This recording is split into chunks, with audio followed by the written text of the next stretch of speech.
Hello and welcome to Let's Talk About Palestine. This is a recording of the first in a series of events arranged by Galloway Friends of Medical Aid for Palestinians.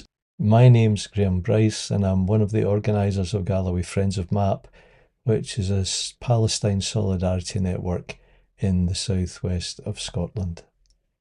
This first event took place on April the 29th, 2026 in Kirkcudbright, and we were pleased to be joined by Robin Yassin-Kassab, who is a political commentator, Middle East analyst and a writer who lives locally. Robin was interviewed by Donald Scott from Edinburgh.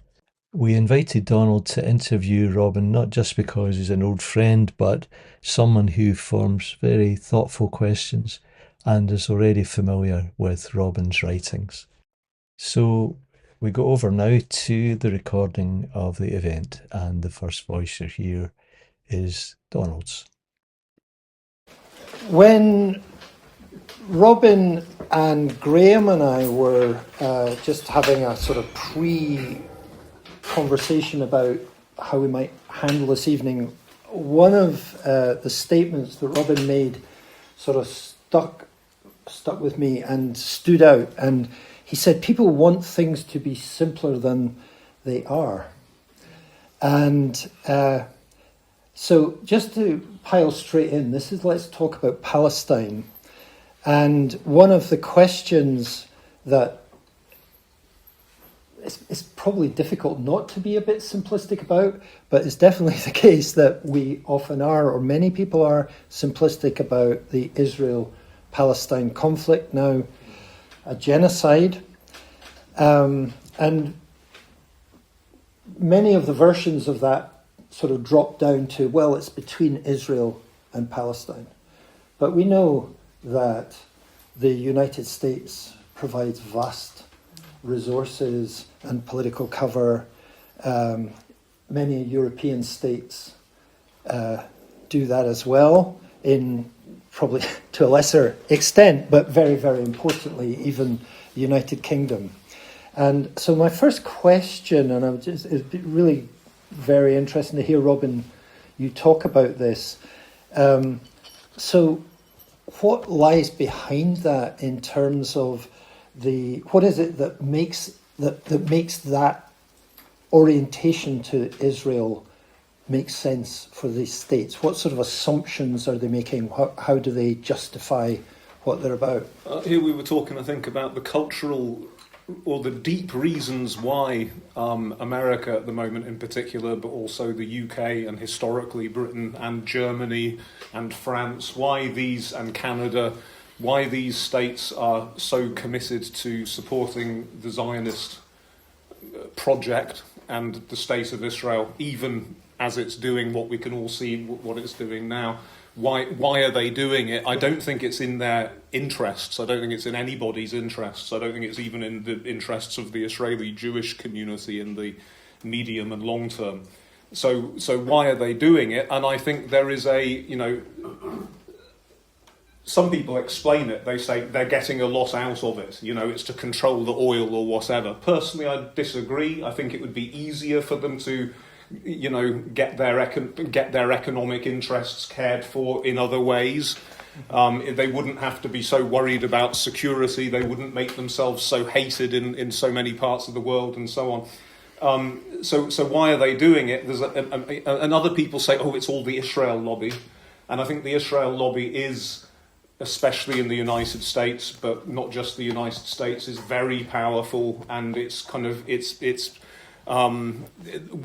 what it does is kind of normalised. It wouldn't be normalised for other interests or other nations. It is sometimes normalised for other interests, corporate interests, and the gun lobby in the States and so on.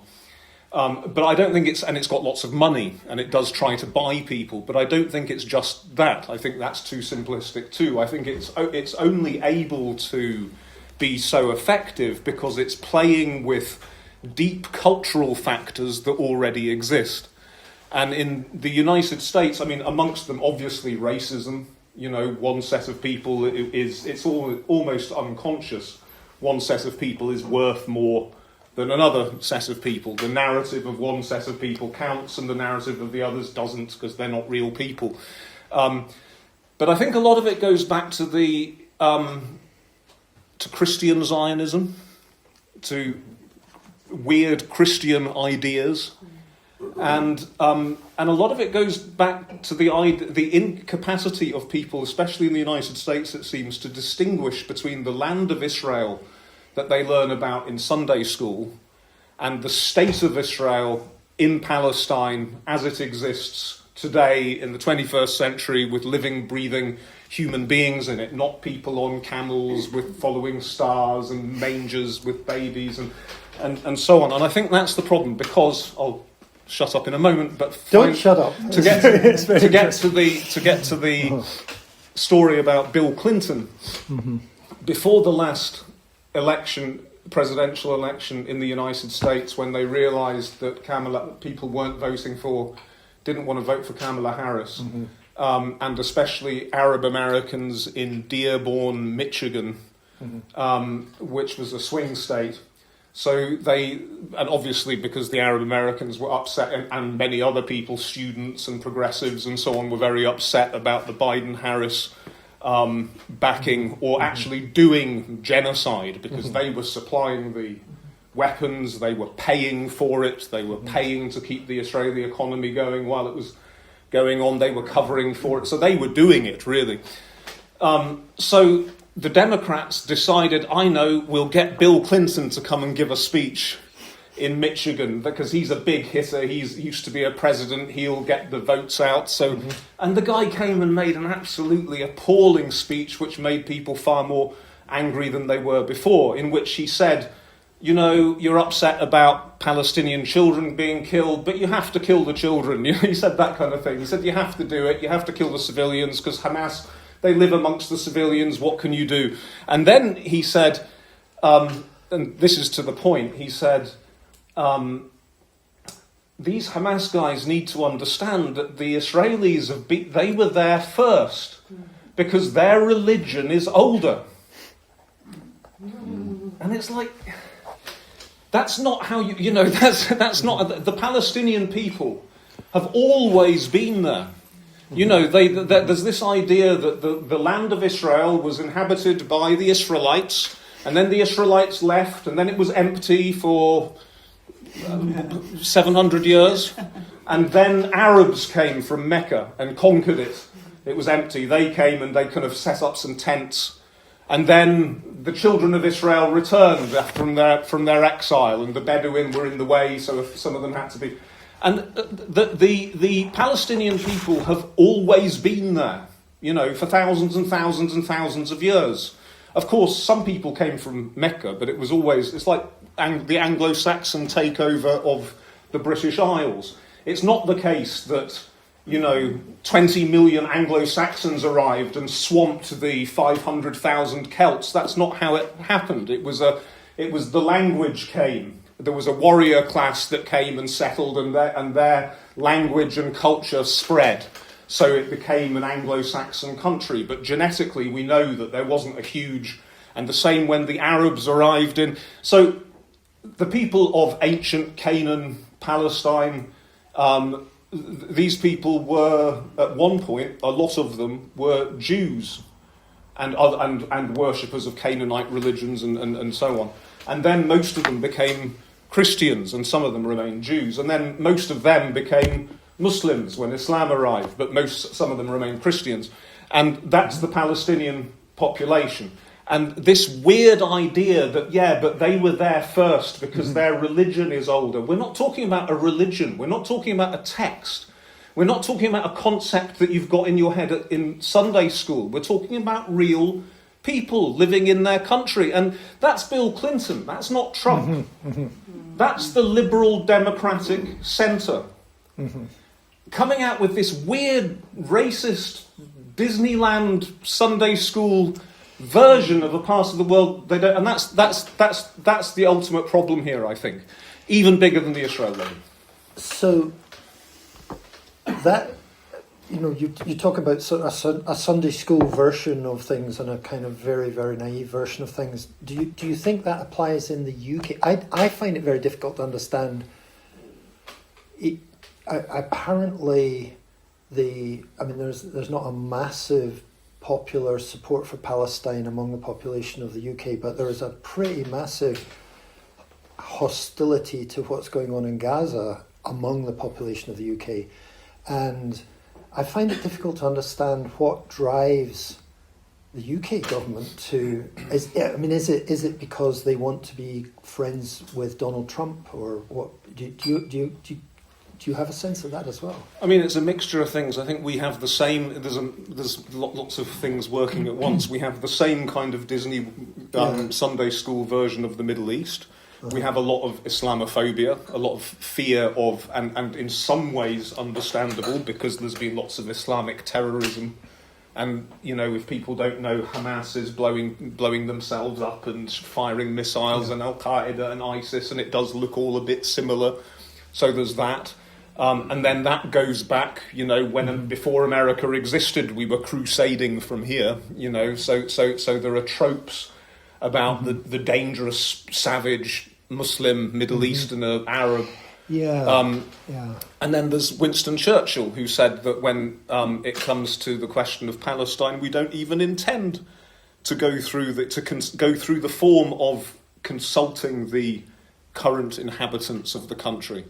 And I don't think, what did he say? It was words to the effect of, if a more civilized, worldly race comes in and displaces these people, it doesn't strike me that that's an injustice, just as I don't think it's an injustice when a more civilized, worldly race displaced the Red Indians of North America, or when a dog gets kicked out of a manger, he said. And that was, again, that's a bit in the past, and I don't want to overdo. Winston Churchill was a fascist because he did defend Britain from fascists. But he was a very mainstream character of his age. And this attitude doesn't express itself in quite the same way, but it exists there in the culture. It exists in people's unconscious. Do you think it's eroding a bit, or do you think it's as strong as ever? I think it's definitely eroding quite a lot. Yeah. And I think that, in the United States, it's eroding a lot amongst the public, not yet amongst the politicians.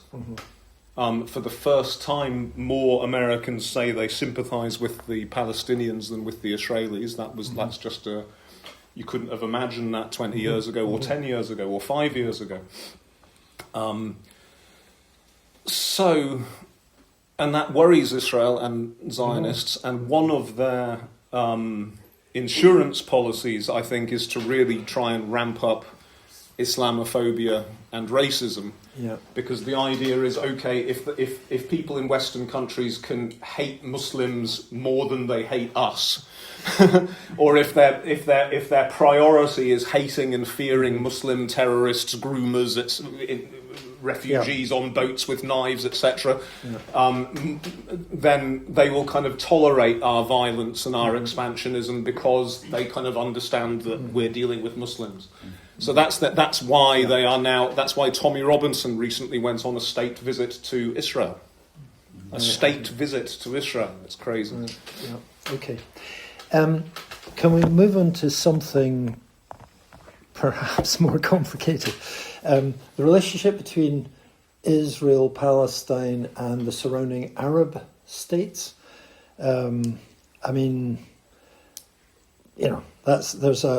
I suppose the Arab states were very, very hostile to the setting up of Israel from before it was even set up, and there have been full-blown wars on 4 or 5 occasions since 1948. And I just wonder if you could give a kind of perspective on that. Is it? I'm very conscious that each state has a different relationship to Israel, and there are perhaps what do you think is happening? What are the dynamics that are going on at the moment? It's such a wide open question. It's hard to know what to start talking about. Yes, Zionists often complain, they say, what do you expect? Because the Arabs never accepted the independence of the State of Israel. They never accepted the foundation of the State of Israel. From the very beginning, they attacked it. And it's true that in 1948 there was a kind of fairly crap war between the half-hearted armies of these newly independent, totally chaotic states which didn't have armies and still don't. They're still totally chaotic, but really didn't have anything. And they kind of, like, responding to public pressure, sent some kind of people that weren't really armies to go and help out a bit, and they failed. But in 1947, before that, and this is what the independence of the State of Israel was, the Nakba began.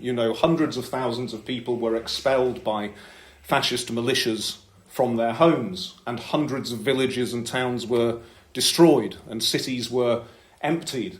So that's the independence of the State of Israel. I do recognise that there is an Israeli Zionist narrative in which people arrived from other countries, in almost all cases, that fleeing something, and then they arrived and they built a new country, and that's great for them, but it's absolutely a disaster for the people that already lived in that, the owners of the land, the indigenous people.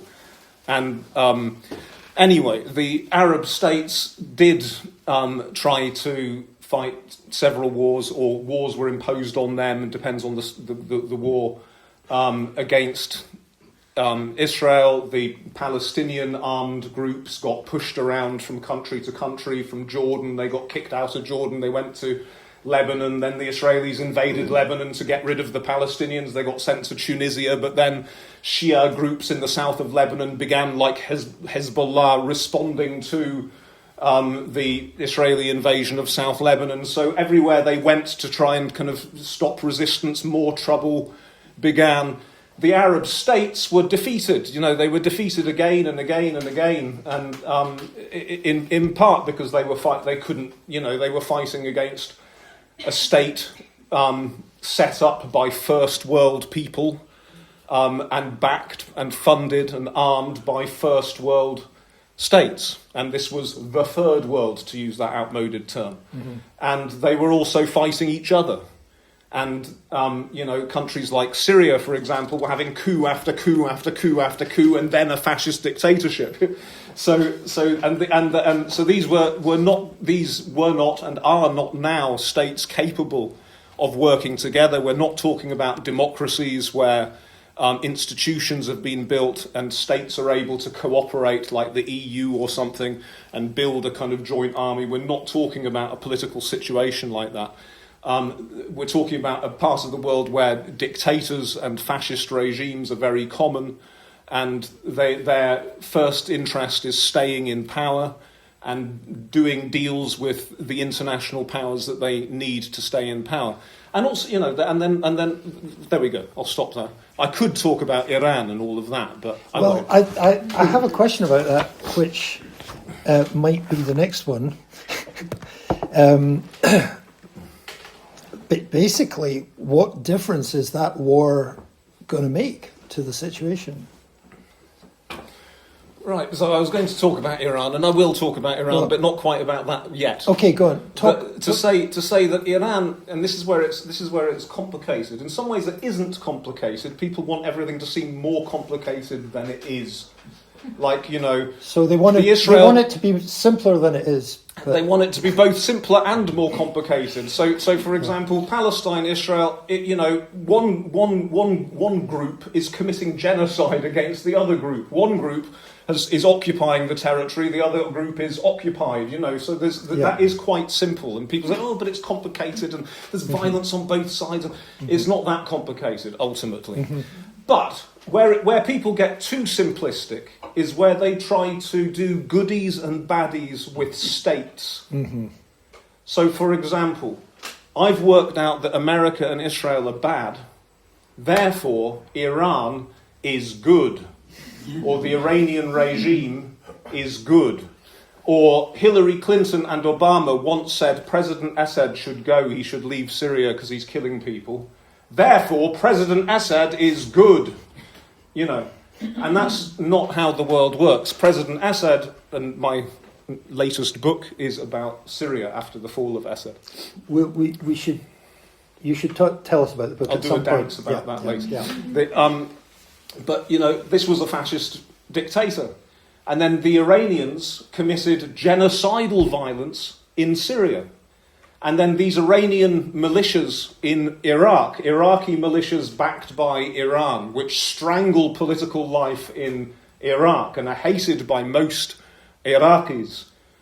You know, this kind of Iran's imperialism in the Arab world, in Iraq and in Syria, and in a different way, because through a willing proxy in Lebanon, and in a way in Yemen as well through the Houthis.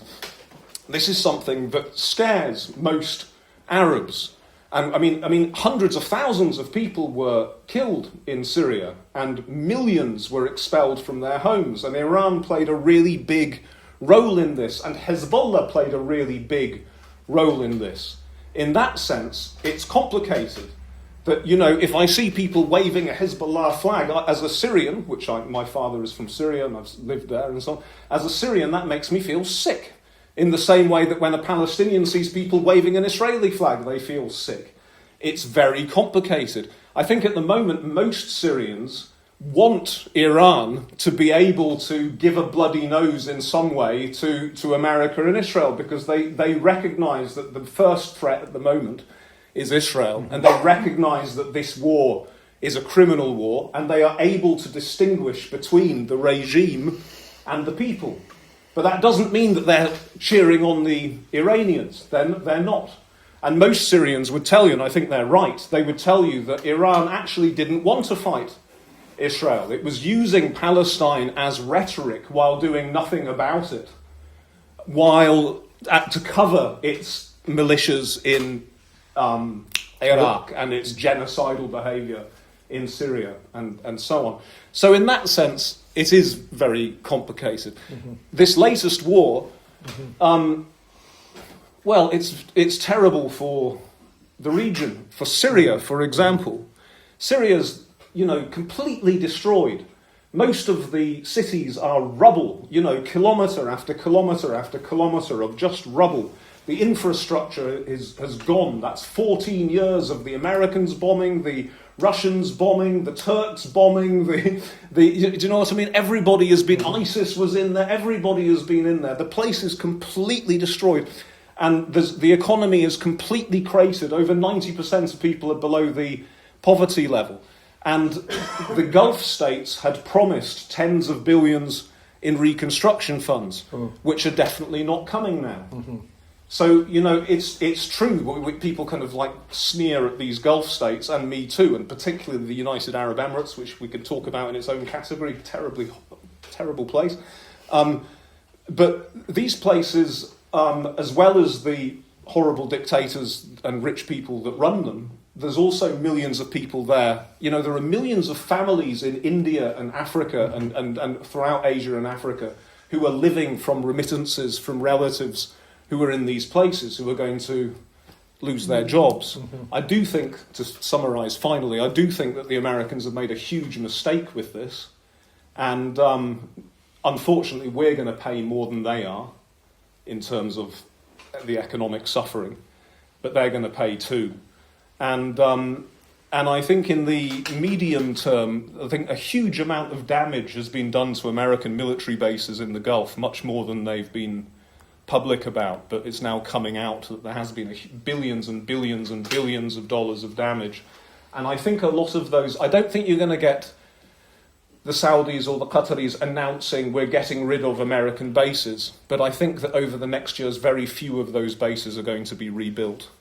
I think America does lose a lot of power in the Middle East now, because these states had kind of, basically it was a protection racket. They'd not only hosted these bases, which their own people usually didn't like, and made themselves targets for people like Iran, but they'd also been, you know, when Trump went on a tour of the Gulf a year ago, they were giving him like luxury planes and gold and stuff worth billions of dollars, and promising trillion-dollar investments in the US And this is protection money. And they weren't protected. I mean, even the missiles to shoot down missiles, they were all like for protecting Israel. You know, they didn't get many of those. So I think that's changed things. Do you think it's, well, being simplistic, do you think it's diverted attention from the Palestinian and what's going on in Gaza in the current situation? Of just, is it? I mean, Israel seems to have tried to see it as an opportunity to. It's all the same war in a way. Go crazy. It's all the same war in a way, isn't it? I think like on October the 7th, Israel thought, okay, we can use this. It's an opportunity. It's an opportunity. Yeah. Let's see how far we can push it. Yeah. And they saw that that there's no limit. There's no limit. That's what they saw. Right.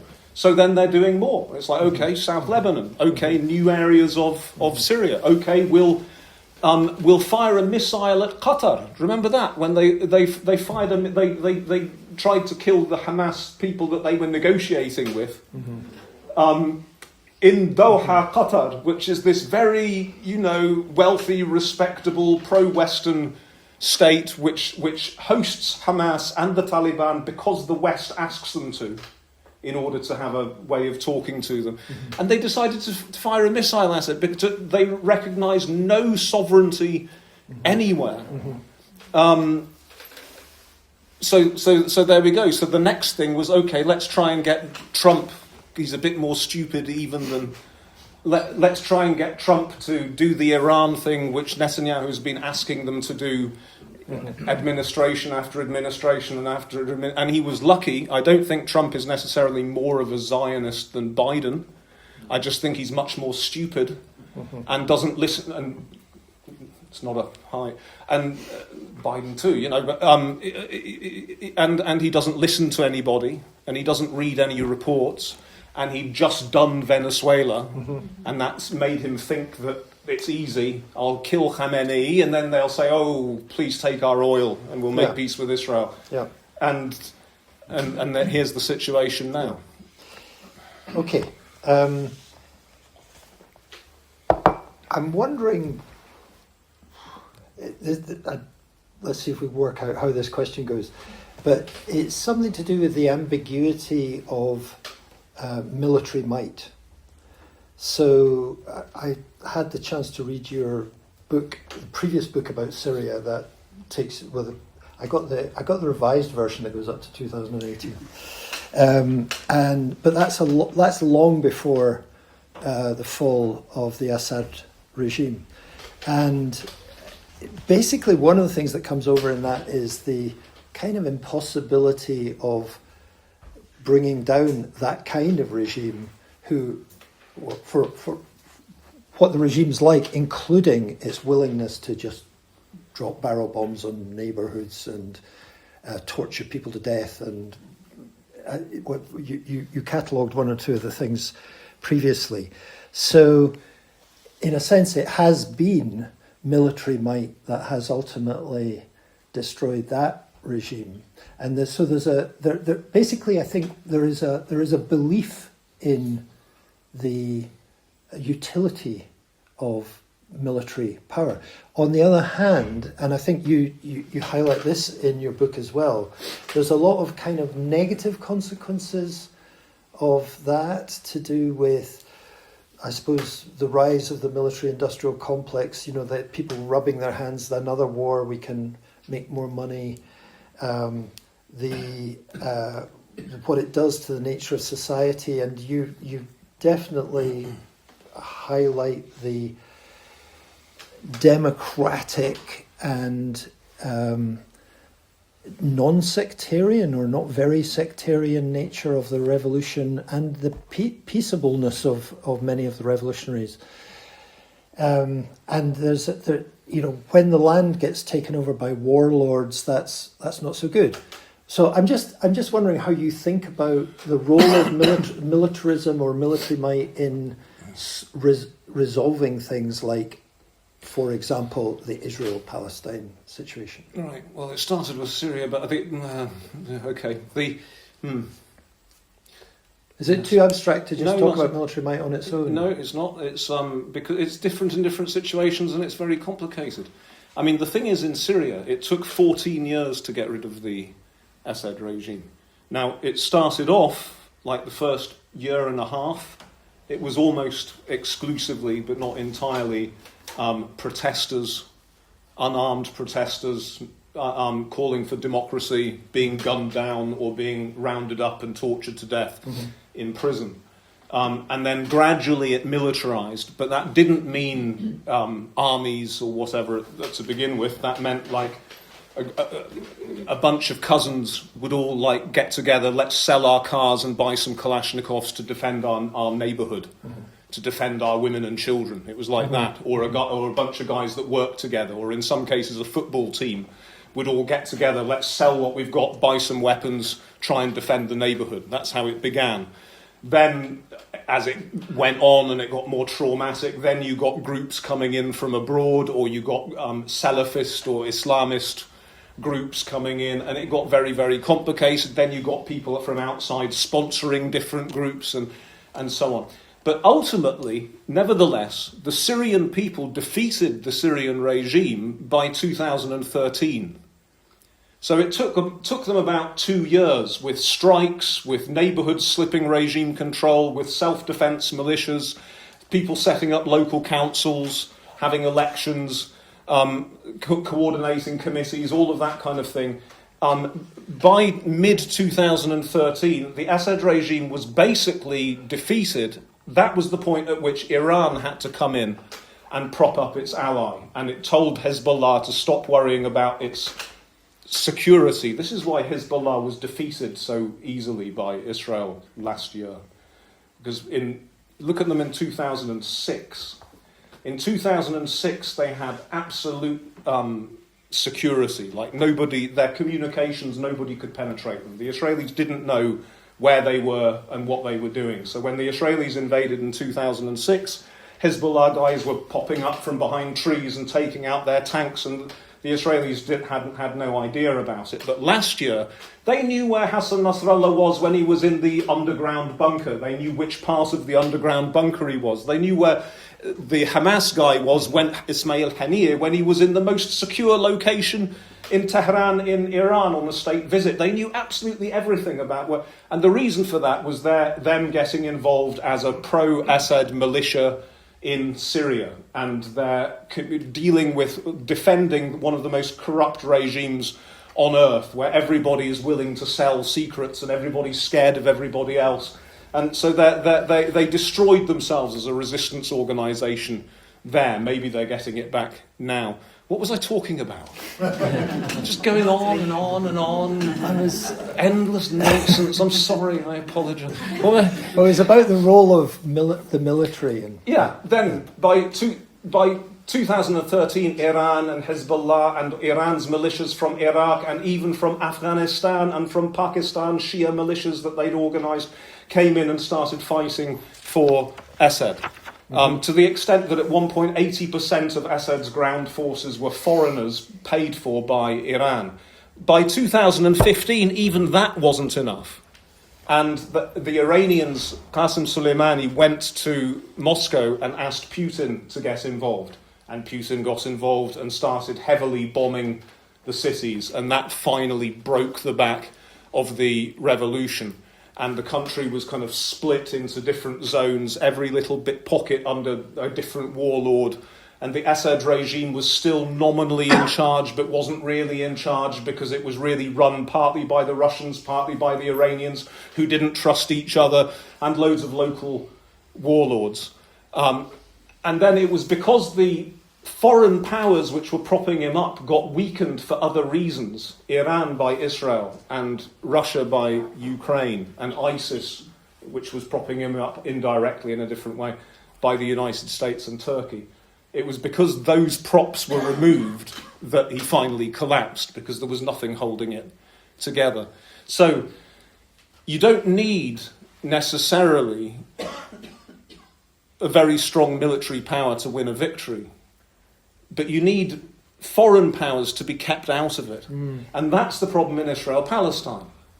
That if the Israelis did not have, obviously, it's so obvious, if they didn't have this Americans flying in ammunition every day, new flights arriving in Ben Gurion with more explosives and more weapons and more money as well, being transferred all the time.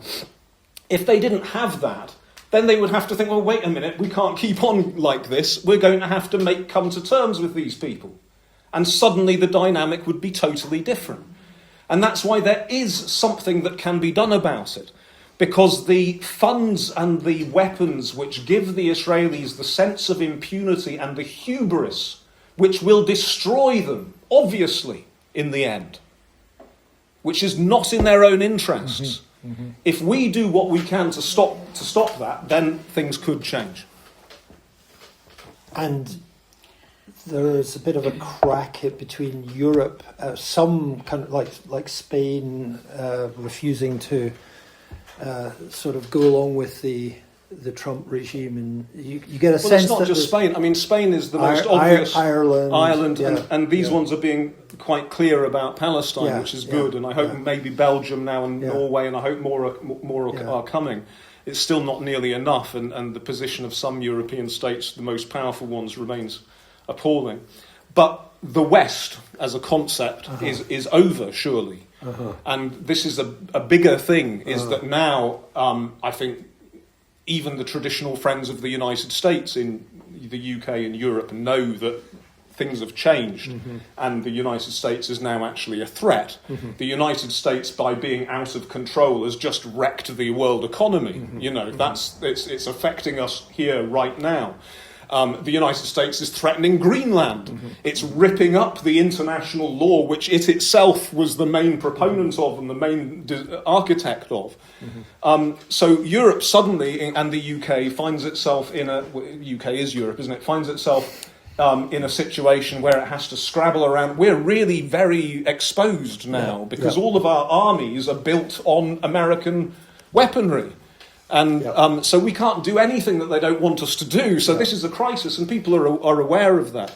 And we really need to kind of if we didn't have the far right and reform and racism and Islamophobia as such a big part of our politics, we would be thinking about things which are currently taboo, like quickly getting much closer to Turkey. You know, I'm not saying that Turkey is a great democracy, because it isn't, but it has the second biggest army in NATO. Historically, it is a solid anti-Russian power. It's a world leader in drone technology. But then if we were going to get closer to Turkey, we would probably have to be more relaxed about Muslim migrant workers, which we can't do at the moment because of the political... And we would also have to kind of move away from Israel, because there is a conflict brewing between Israel and Turkey. And it's in our interests to work with Turkey to stabilise Syria and to stop it being a place that spits out refugees and terrorism and Captagon and other narcotics, etc. Okay. I think we need to come soon to a close for the first section here. We started off talking about the cultural assumptions that underpin pretty pernicious state behaviour. And just the other side of culture is that it's something that binds people together. It's an expression of community nature. And I'm thinking particularly about solidarity between people of different cultures. And I'm just conscious that Galloway Friends of MAP is a solidarity organisation. And just what are your thoughts about the role of culture in a kind of positive solidaristic behaviour? Well, it's an obvious point, but it's a true one, which is that, you know, you can make human connections through culture, which you can't always do through politics. And at the risk of boring the people who were in Dumfries the other day after the film there, because I said the same thing, but there are people who, when it comes to politics, they might have got I've decided what my position is, and that's that, and I'm not listening to you because you're a lefty or whatever you are. But if you show them a moving film like the one we watched in Dumfries the other afternoon, a film from Palestine, if you show them, if you read them some poetry, if they read a novel that connects with them, or they listen to a piece of music, or they meet somebody from the country and have a kind of human conversation with them, then that can just like immediately get through all the barriers, because people are people at the end of the day, and it's not that possible to believe nonsense about people when you can kind of see them, that these are people who they speak a different language, they do some things a bit differently, but they want to be loved, they want to be respected, they want to get married and have fun, and etc., etc. And there we go. So I think culture is a really important way of getting to know each other and getting to know ourselves. I think we should stop there.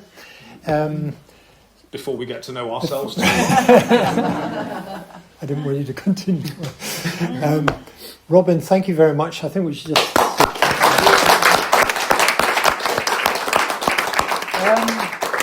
So we're going to have a break for 15 or 20 minutes.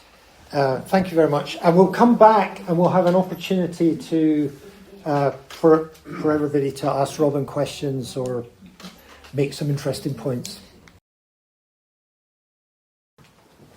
The floor is open really for question or something that struck you that you'd like to just explore more or share a point in it.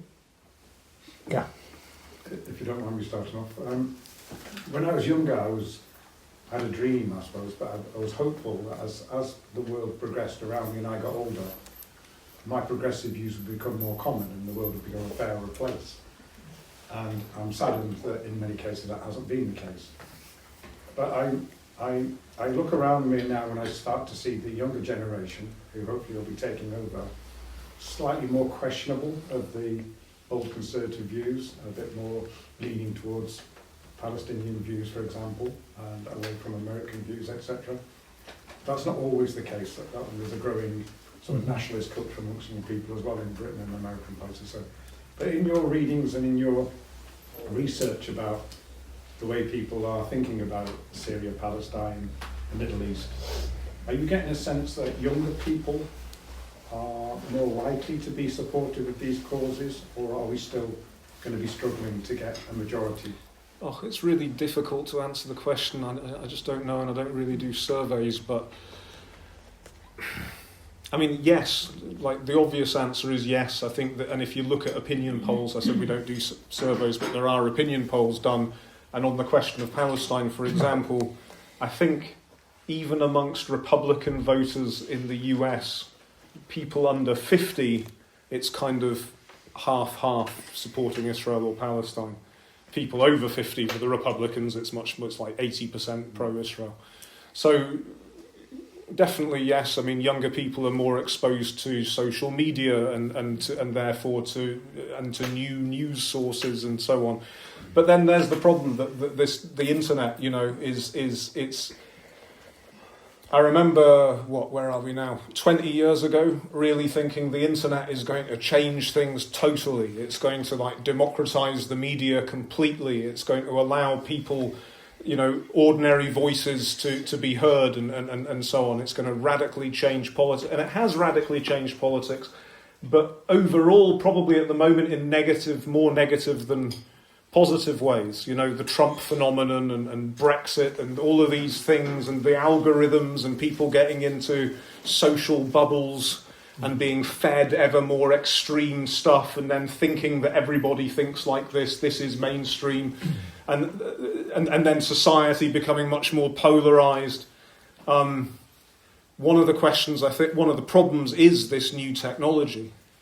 And it's interesting that after the printing press was invented, which we now, looking back, obviously we think of that as a great democratizer, and it increased literacy, it increased knowledge and so on. But in the first century, I think the most commonly printed thing was a tract about witches. So new technologies tend to lead to crazy extremist discourses uncontrolled by the old ways of controlling them. I'm just talking and talking and talking. And I think the fact that in 2008 there was the financial crisis And it's not just that crisis, but it seems that the Western economic models in a lot of ways ran out of steam, and the neoliberal thing just stopped delivering for most people. Mm-hmm. And so we're now in this very difficult time. Like, you and I were born into an easier Western world, where post-World War II there were decades of economic improvements, including for most people. The gap between the rich and the poor never went away, but ordinary people could think, at least my kids are probably going to do better than me, and there's more stuff in my kitchen than there was 20 years ago, etc. But now it's the other way around, and my kids are probably going to have more difficulty finding a place to live than I did. And so people are angry and upset, and there's a lot of bad actors in control of the media. Nobody wants to regulate the media. Even after Musk is like addressing crowds and calling them to violence, basically, and he brought back Tommy Robinson from the dead by boosting him on Twitter after he bought Twitter. But there's no attempt to regulate. I'm just going on and on and on and on. So, am I hopeful about the future just because young people are young people? No, unfortunately not. I think young people can make a mess of it just as much as we did, and actually voting habits in places like France show a lot of young people voting for the National Front, or Rassemblement National now it's called. So the struggle continues. The struggle continues, it never gets easier. I would just like to ask you about Hamas and what's, the attack, the October 24 attack, which sparked off the genocide and so on, and that was the pretext for destroying Hamas and so on. So who does represent Gazans now? Well, nobody really, because the Palestinians haven't had a proper election for 20 years. So nobody really knows. They haven't had an opportunity to have a normal political life. And the Palestinians in Palestine, I mean, it gets more complicated because half the Palestinians are outside of Palestine, and then they're represented by, or lots of different people claim to represent them, but nobody really does. Inside Palestine, you've got the Palestinian Authority on the West Bank, which is very corrupt, which has got a guy in his late 80s in charge of it, and nobody likes him, and he hasn't been up for election in 20 years, or longer, actually, because he lost an election to Hamas. The Palestinian Authority is seen as which it is. It's kind of subcontractor of the occupation. It's perhaps going to lose even that role now that they're moving to straightforward annexation of the West Bank. But it's kind of there because the Palestinians in the West Bank don't really have any other option. What are they meant to do? Resort to full-scale armed struggle and just get slaughtered like the people in Gaza were slaughtered? In Gaza, you've got Hamas, which is a very it won an election in, I think, 2006. It won an election. It won an election because it represented keeping the fight going, not necessarily because the people wanted its Islamist politics or its authoritarianism, or because they necessarily agreed with all of its tactics. So there we go. It's a very sad situation for the Palestinians because they used to have the PLO, decades ago.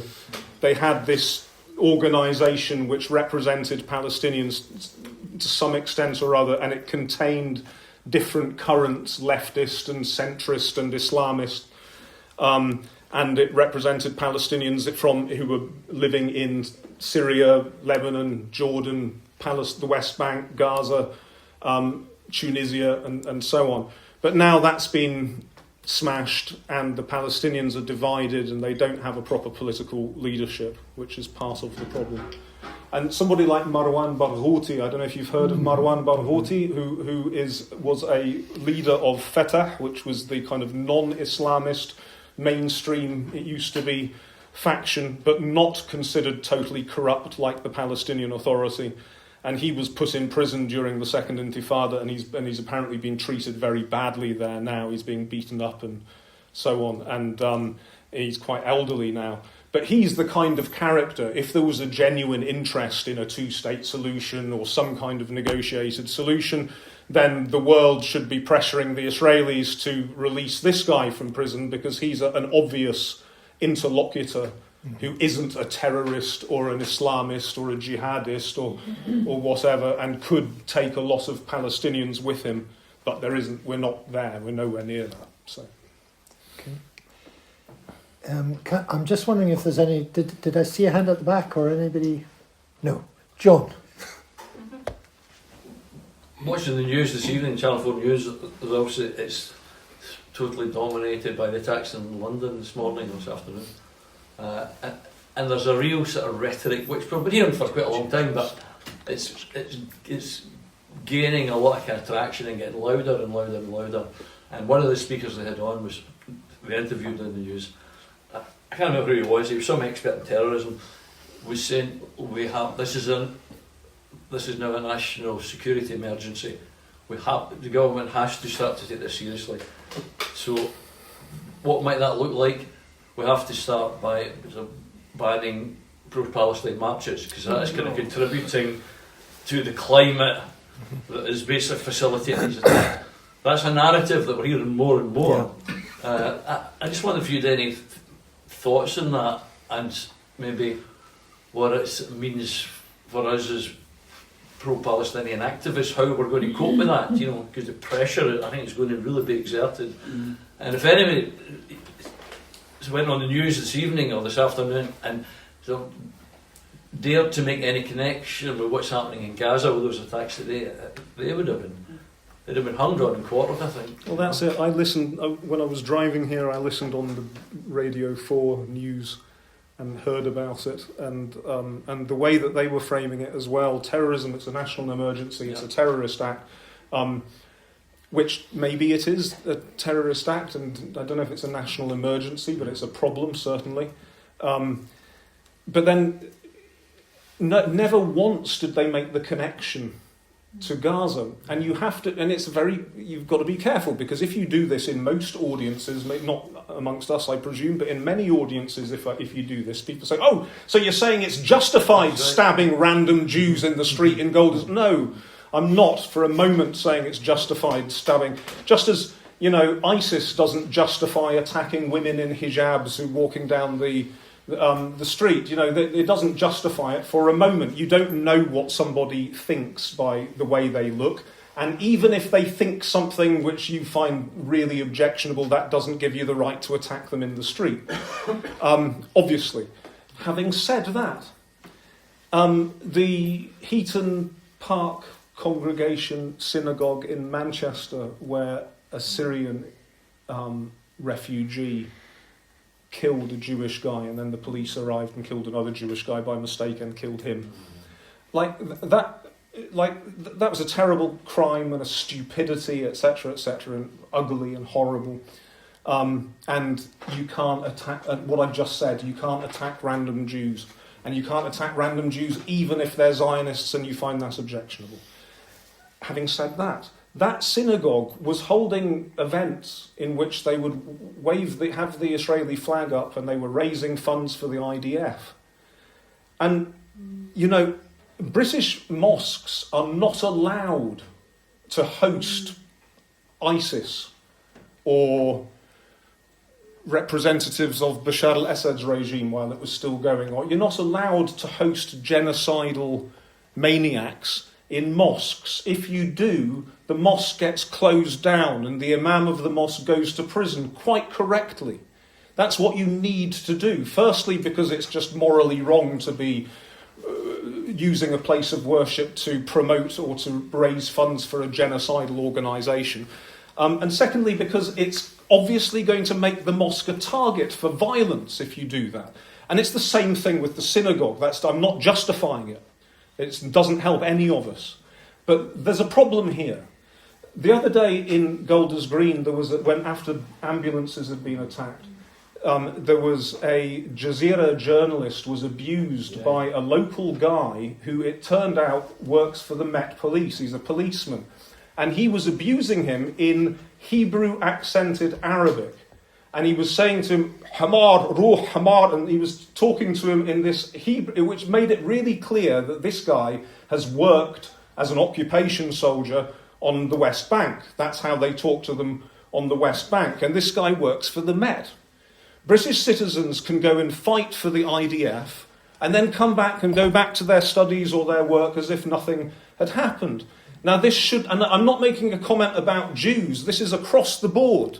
British Indians should not be allowed to go and join, right-wing Hindu militias which attack Muslims in India, which, that shouldn't be allowed. Muslims should not be allowed, they are not allowed to join ISIS or Al-Qaeda.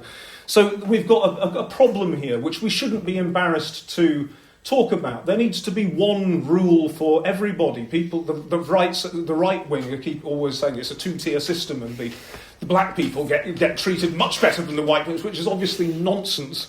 In some respects, there are two-tier systems, and here is where there is a two-tier system. There we go. Yeah. Yep.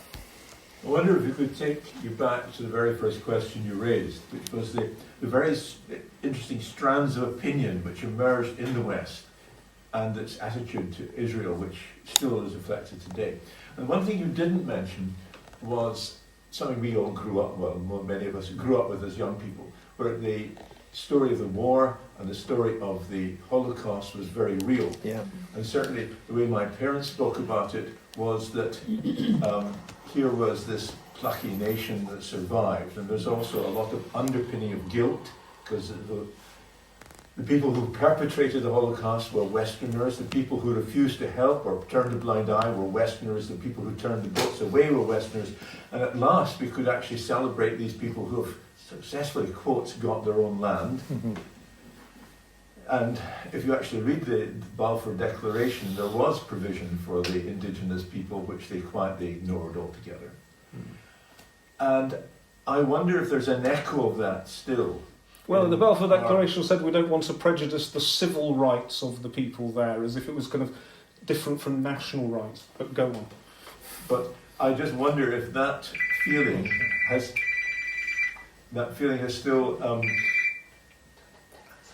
still lasts in our view of Israel as the special case. Just an echo of it. Yeah, I do. I think obviously that's an important thing. It's more important for Europe than it is for America. But it's important for America too, the way that the Holocaust has been, like there's a Holocaust museum in America, in Washington DC, though it didn't happen on that continent. So it is important for America. And the image of the Holocaust as the Western crime, this is the one where we're going to criticise ourselves. We can ignore all the rest, but we'll focus on this one as ultimate evil. But I really think that a very perverse message has been learnt, a very perverse lesson has been learnt from the Holocaust, which is, it's quite simple. It's not that it's never again. It's never again for a real decent people like the Jews. What were we doing? Murdering the Jews. They are a decent people with a great civilization and a great religion. And some of my best friends are Jews, and it's not, you can't do that to anybody, and that's this weird thing that in particular the Germans are doing. Friedrich Merz the other day, but all the mainstream German politicians are talking in the same way. Merz said recently that Germany has imported anti-Semitism because it has Syrian refugees and other Muslim population, it has an immigrant population from the Middle East, therefore it has imported anti-Semitism. I mean, that's just disgusting. Germany has imported anti-Semitism. You're telling me that Germany needs to import anti-Semitism. And I've heard I know I've worked with quite a lot of Syrians based in Berlin, and when refugees arrive in Germany, one of the things that the German state does, which is a good idea, I think, is it takes the refugees on tours of concentration camps. It will take them to Auschwitz in Poland and do a tour and so on.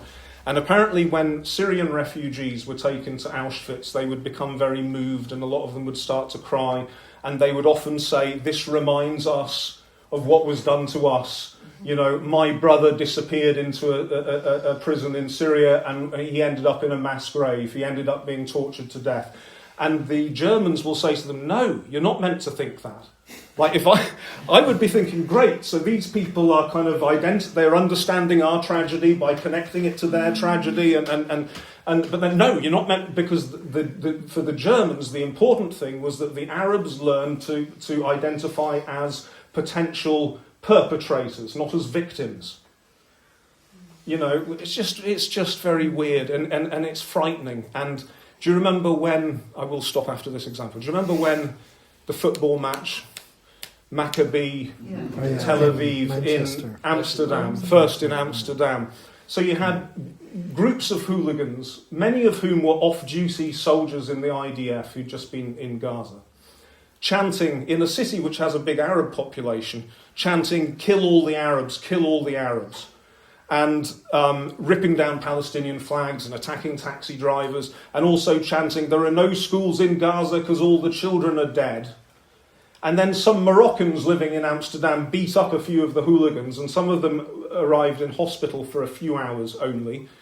And then how was that? Netanyahu said, I'm sending a plane to rescue the poor Jews from a pogrom. And Biden and Starmer and Macron and all the world leaders were tweeting, this is a return to Kristallnacht. Mm-hmm. The king of Holland said, we failed the Jews in World War II and we failed them again tonight. It's like, what is happening here? The Arabs are the Nazis. That's right. It's okay for the people committing an actual genocide to come and chant, kill all the Arabs. We've destroyed there are no children in no schools in Gaza. That's okay. But if the Arabs come and beat up a few of the hooligans, that's Kristallnacht. That's the worst crime in European history. That's an evil which we have to cut out and excise and remove from ourselves. That's terrifying. This is the preparations not just for a genocide over there, but for a genocide here. I'm not saying it's going to arrive at that point, because at some point there will be a backlash to this, but it's going in that direction rhetorically, and it's terrifying. Question at the back there? Yeah. Oh. This is a question I've had about the Nazis after the Second World War, people who were Nazis.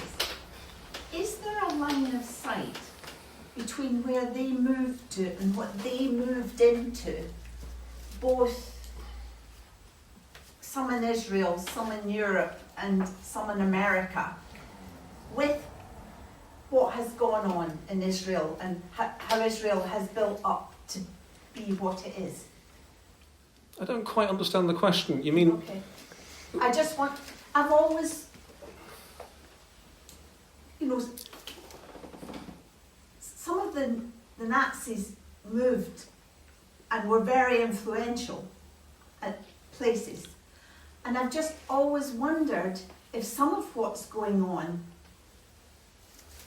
has been built up by those people. I think yes, but not in a direct way.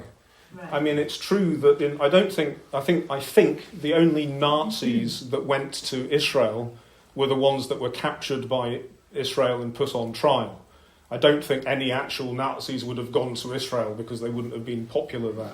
There were Nazis that went to some of the surrounding countries. So Alois Brunner, for example, was a Nazi that lived in Syria and taught Hafiz al-Assad torture techniques, for example. And there were Nazis who went to South America and worked for South American dictatorships. And there were Nazis, apparently, that went and joined, that immediately were kind of exempted from criminal trials and taken to the US to work in their intelligence services after the Second World War. But if you're saying, is it because of the Nazis that the Israelis are doing Nazi-like stuff? In a way, yes. Because firstly, Zionism, I would argue, and I'm not just making a cheap point here, I think it's true, I think Zionism is a fascist movement. And many movements in the world originate in kind of the hyper-nationalism of the late 19th century, early 20th century. The Ba'ath Party, which used to rule Syria and Iraq, for example, had a lot of very fascist ideas from European fascist parties. The Phalangists in Lebanon, likewise.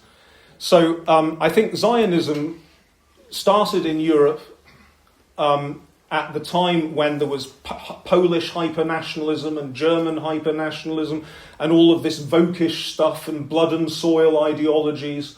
And the European Jews thought, where do we fit into this? Like, we're not Völkisch Germans or dyed-in-the-wool Poles with folk songs and all. We've got a different thing. We're Jews. So some of them were, most of Jews in Europe at the time were leftists or centrists or whatever, but some of them were attracted to this idea, well, if everybody has a blood and soil, if every nation has its mystical blood link to a particular piece of soil, ours must be to the Holy Land, the land of Israel, where our forefathers were 3,000 years ago. So it's a fascist, it begins like that, and then it becomes more fascist because the blood and soil ideology justifies me kicking people who already live here out of their homes. My claim to the land is a mystical, historical claim which is deeper and more meaningful because my blood is more important and I care about my people, and that justifies crimes against other peoples, and that's fascism. So, you know, and why, final point, most Jews, as I said, were not Zionists, but by the end of the Second World War, most of them were. So that doesn't absolve this current generation or that generation of responsibility for the crimes they committed, but it explains some of it. Mm-hmm. That they felt like we've tried kind of fitting in with the nations of the world and it hasn't worked. You know, in Europe, a lot of us even became Christian, or we married Christians, or we weren't even religious anymore, and they murdered us because our noses were too big. So it's time for us to behave like everyone else behaves and to go and grab a piece of land and murder the people that are already there. And why should we, believe in law and morality when nobody treated us with law and morality? It's understandable. What is less understandable is the Westerners who, as you said, somebody just said, the Westerners who, there were shiploads of Jews, in the late 30s, travelling between, they'd come to the UK, no, we don't want dirty European Jews, fuck off. So they'd go to New York and they'd wait in the harbour in New York, please, no, fuck off. And they'd end up going to Palestine and becoming the human fodder for this insane fascist project that would lead to decades and maybe centuries of war. Let's hope not centuries. But let's hope not. There's a question there, and then you. Yeah. So with that uplifting view, and also some of the other things that you touched on, like military might, although military might hasn't served all of the militaries that have the might well in a lot of circumstances, but nonetheless has resulted in, as you said, kilometres and kilometres of rubble. What's your sense of where this is going? And I mean, it's a simple question. Where it's going and what the possible and probable outcomes might be. You mean Israel-Palestine? I guess I'm talking about, one of the things you touched on was the sort of extension from Iran to Pakistan and Afghanistan, but Agachi has just been in Russia talking to Putin, and Zelensky's people are in the UAE, so it's a very broad and increasingly large conflict area.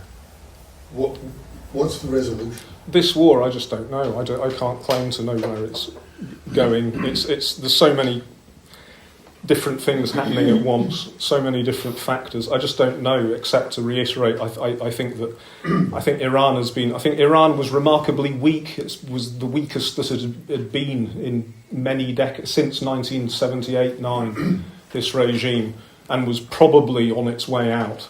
And now they've just strengthened it, which is a great shame for everybody. They've strengthened the regime. I don't think most Iranians like it at all, but I think the regime has been strengthened, consolidated by this. It's now got the power to control the Straits of Hormuz, and it's not going to give that up easily. I just don't know. I mean, I think America probably would have got back to bombing if it felt. I think it's probably they're trying to make a he wants to save face, but I don't know how he's going to be able to do it. It's a real terrible mess. I don't know. But, I mean, one other thing, it is very complicated, but in the Gulf, there's been a split between the Saudis and the Emiratis. And it used to be that these two were on the same side. And they were on the same side, and they were very much on the same side against the Arab Spring, against democratic movements, also against the Muslim Brotherhood, because it was willing to play the rules of democracy and come to power through elections. They together funded the coup, General Sisi's coup in Egypt, and they both bombed Yemen together. They both helped to mess up Libya together, but now they've split. It's quite interesting, and you've got the UAE out on its own, allying itself with Israel, and it's crazy because Saudi Arabia, even, you can say it's a real country, it's a big country, and it's got millions and millions of people in it. And then the Emirates, it's just this tiny, I think 10 or 15% of the population is Emirati, and the rest are foreign workers, and it's just one family dictatorship. But they've got such enormous amounts of money that they can pay for armies and their idea is, let's ally with Israel and create splinter states anywhere where there may be a strong civil society or a democratic movement, and cause chaos. And the Israelis are thinking that way will stop anybody in the region becoming powerful enough to defend themselves and challenge us. And the Emiratis are thinking we'll stop any civil society developing so that it might become democratic. So they're on the same side, and that will play out. And then the Israelis are also trying to make an alliance with India, with a kind of Hindu nationalist, extremist, right-wing India.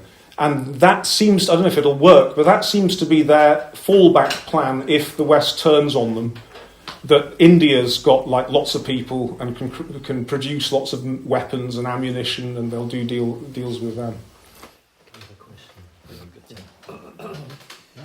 It was just about those settlers, or the views of the settlers, because it's with the images that are sort of circulating in Italy and everything. Can't hear you, I'm afraid.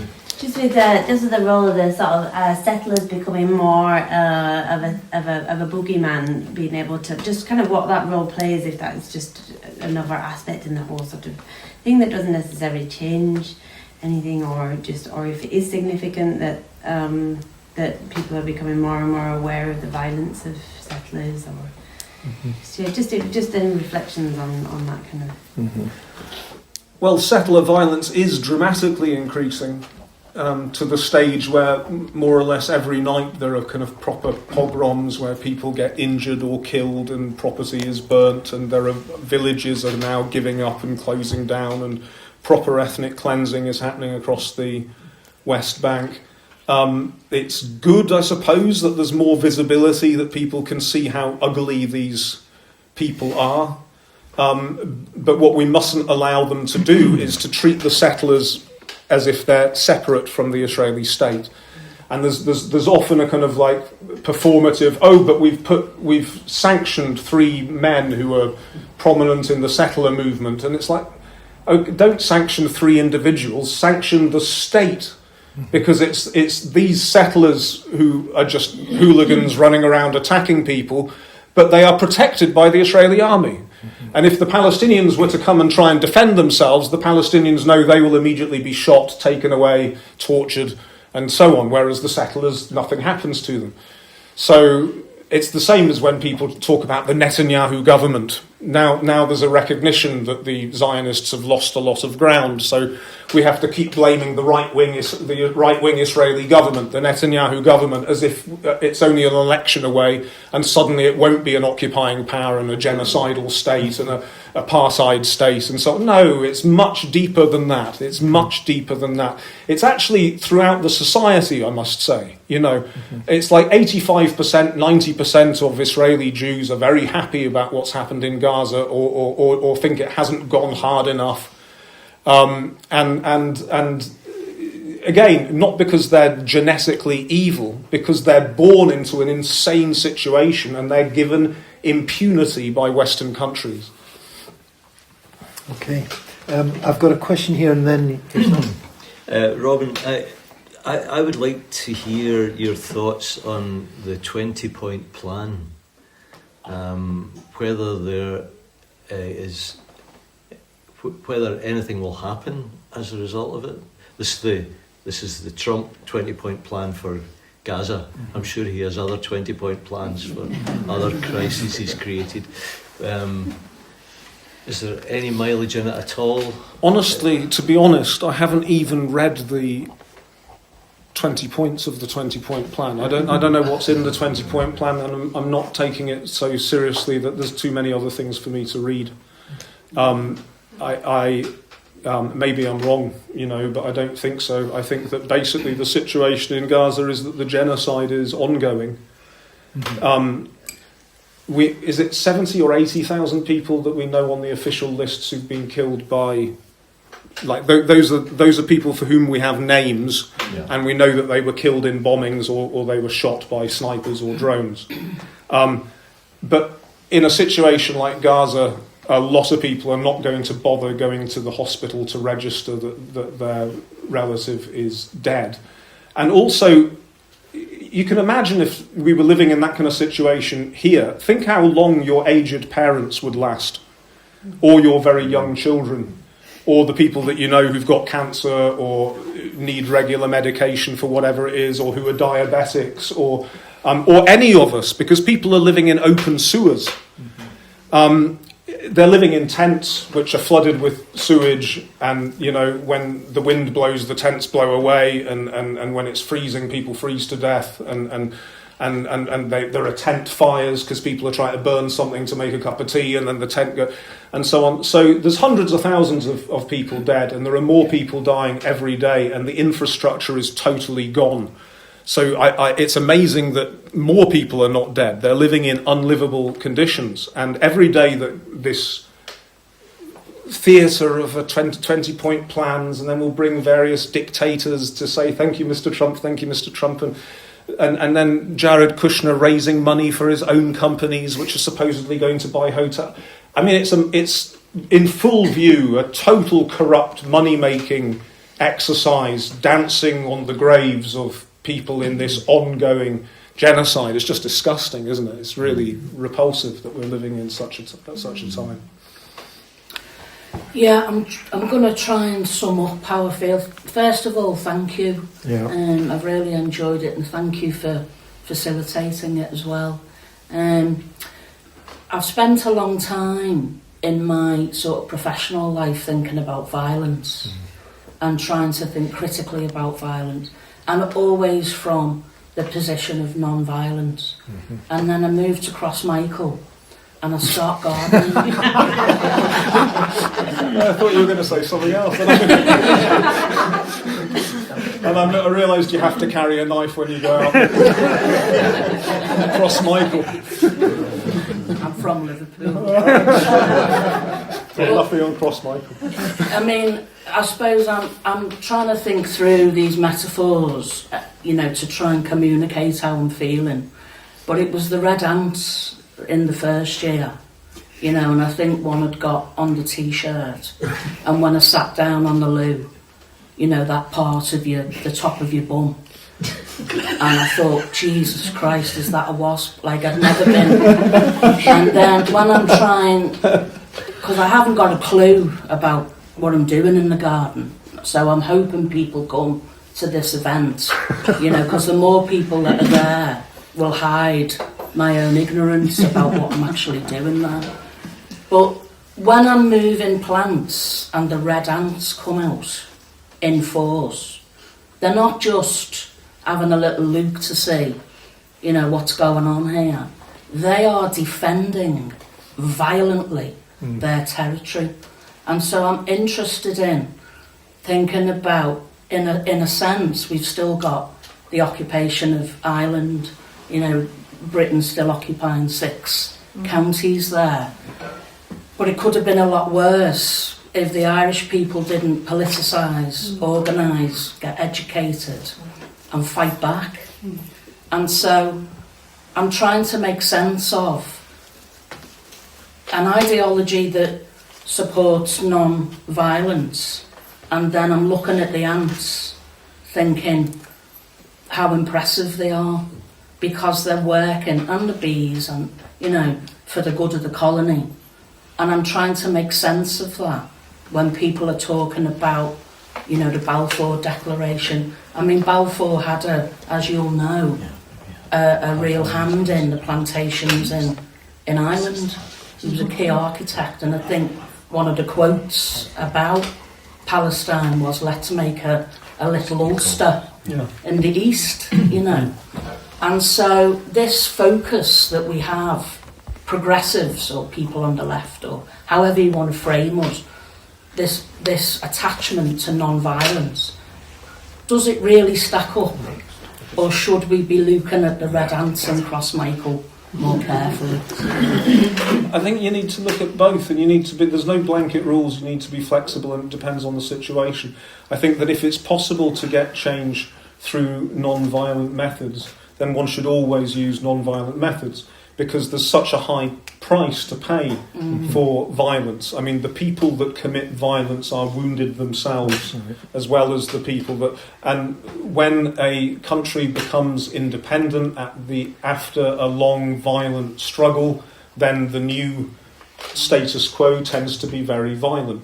And there's the situation in Syria today. That's the book I've just written is called The Blood Between Us, Syria After the Fall of Assad.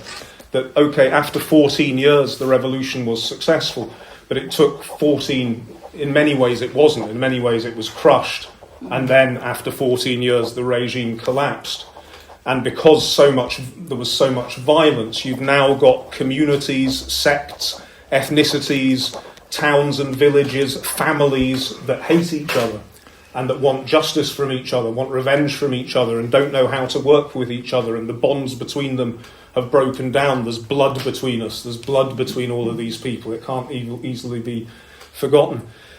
At the same time, there was no other option. It's like most Syrians in 2012, 2013 knew that militarisation of the revolution was a mistake, even as they militarised. Because if these guys are coming to your street, and last night they came to the street and they took my friend's son from the house and they beat him to death and they raped the guy's wife. That just cannot happen. I'm going to get a gun. I'm going to sell everything I've got and get some weapons. I know that I don't... Do you agree in the militarisation of the revolution? No, but my first priority is to make sure these guys don't get my children. That's how it happens. Then in Palestine, have you heard of the Great March of Return? Yeah. Was that 2018? It's just one example, but that was an example where the people in Gaza, the refugees in Gaza, because they've all 75% of Gazans, I think, are refugees from what's now called Israel. They marched towards the border fence, saying, "This is our march of return. We want to return to our land unarmed." And they were just... Hundreds and hundreds of them were killed, and thousands of them were maimed. And because they would aim for spinal column, lots of them permanently in wheelchairs and so on. So the Palestinians have tried non-violence, and it hasn't worked. And they've tried violence, and it hasn't worked. And they've tried diplomacy, and it hasn't worked. And they've tried international solidarity, and so far it hasn't worked. So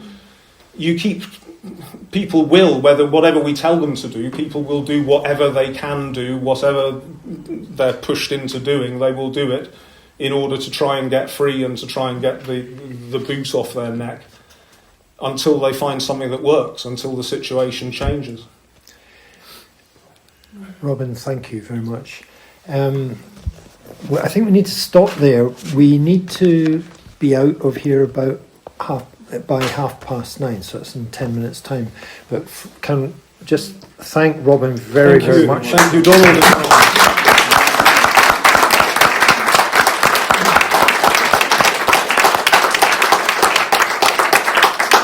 And thanks to Feast Cafe for hosting.